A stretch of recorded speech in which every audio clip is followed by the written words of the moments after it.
Though this may sound paradoxical, we are at once a connected and yet disconnected people.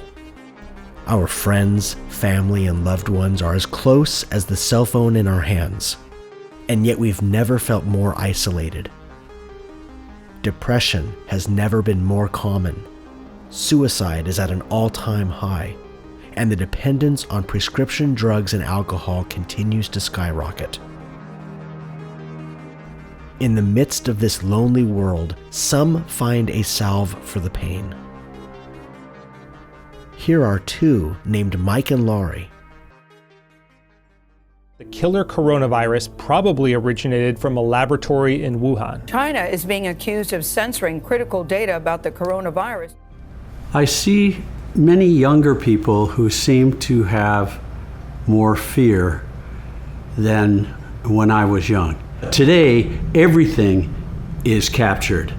Everybody's got a camera, the internet spreads the images, and nothing happens that isn't caught and shared, which builds on the sense of fear and helplessness.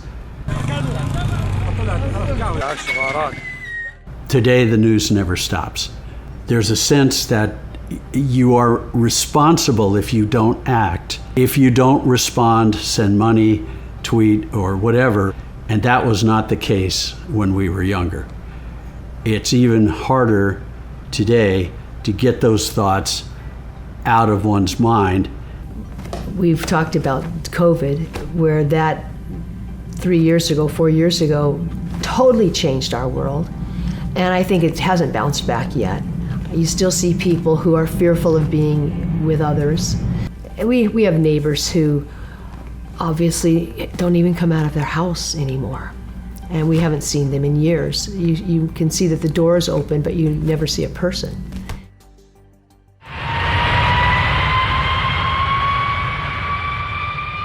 Mike and Laurie have and continue to live a full life.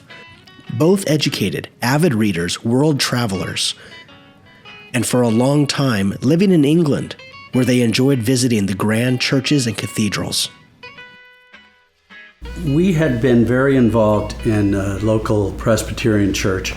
Laurie and I had a youth group meeting at our home on a weekly basis. And also we took turns teaching an adult class on different subjects. My company was acquired by a larger outfit based in the UK, and I was asked to go over and work for one of those divisions for a year. So we rented our house, we moved over there, and so we had more time for traveling around. So we hunted around, and we also had a great time traveling. We went to France, we went to Italy. We spent time exploring cathedrals, little tiny country churches. Christian images, beautiful Christian artwork. From the stained glass of cathedrals to the iconography seen across Europe, Mike and Laurie found that they always gravitated towards the transcendent, towards the beauty exuding from Christianity. Well, part of it is my interest in history and having my family background being British. There's a tie there and a yearning to kind of know more. I was most interested artistically in stained glass at that time. When we first came back to San Diego after our year in England, I was asked to teach a church adult school class, and they wanted it to be different, reflecting our experiences that we had had while we were gone. This class was, I called it Around the Word.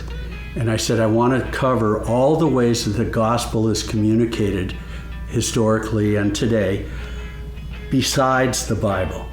So I think that was one of the most pivotal moments. And I never really bought the idea that their peasants are all completely illiterate. And if they just looked up and saw Jesus on the glass, it would substitute for the Bible. I don't really buy that. But there may be some truth to it. Though they may not have known it at the time, The door to the path leading them towards their own answers was just opening.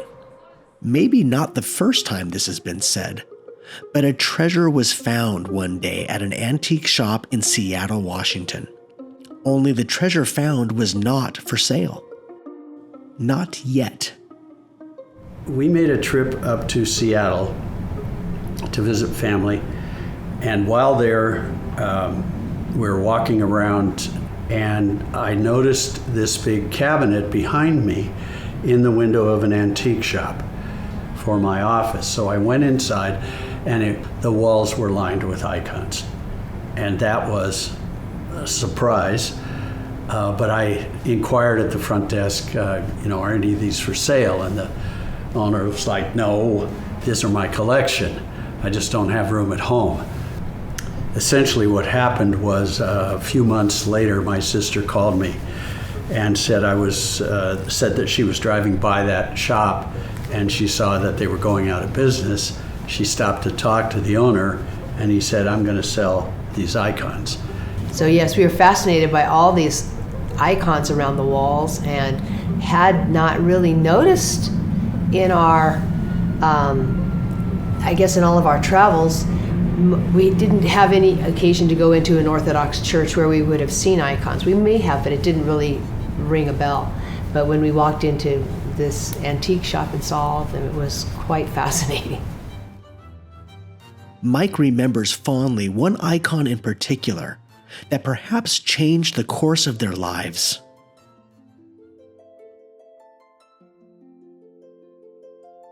I was a longtime fan of C.S. Lewis, and as I considered icons, I thought about the story in Lewis's Voyage of the Dawn Treader, part of the Narnia series, where the children are back in the regular world, and they're in a house, and they notice a picture on the wall, and the picture had a ship tossed on the waves, a big storm going on, and one of them thought, gosh, I can hear the sails and the masts creaking, and is that salt air? And they get close to the picture, and all three are looking, and they fall into the picture and end up in Narnia. And I felt that icons were like that picture on the wall. I would end up on the Voyage of the Dawn Treader if I'd been in that room, and maybe the icons would be a window for me to get further in and higher up and farther into the kingdom. For Mike and Laurie, they are not mere collectors or even mere admirers. Rather, they're participants in the reality that surrounds us all.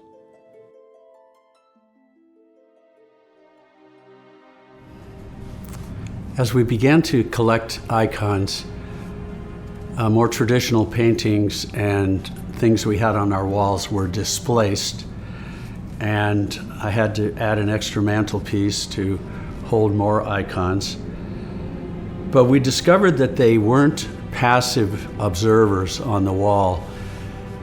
It reminded me of a tract that I saw many years ago called My Heart, Christ's Home. My heart, Christ's home. Christ can be thought of as looking around your house. He sees the dust. He sees the magazines you are hiding. There's a danger that when you bring these icons into your house, they don't just sit there on the mantelpiece. The icons come in and change you. You have to be prepared to be changed. People expect to change themselves the way they want to, but it's not a one-way street. You don't just bring the icons and put them up. They aren't passive. They're transformative. Mike and Laurie have discovered and embraced the spiritual world around them, the world of God's presence in and through His saints. They know and have tangible reminders that they are not alone. They are not isolated. And this connection, this communion is available to any and all. Since we are surrounded by so great a cloud of witnesses, let us run with endurance the race that is set before us.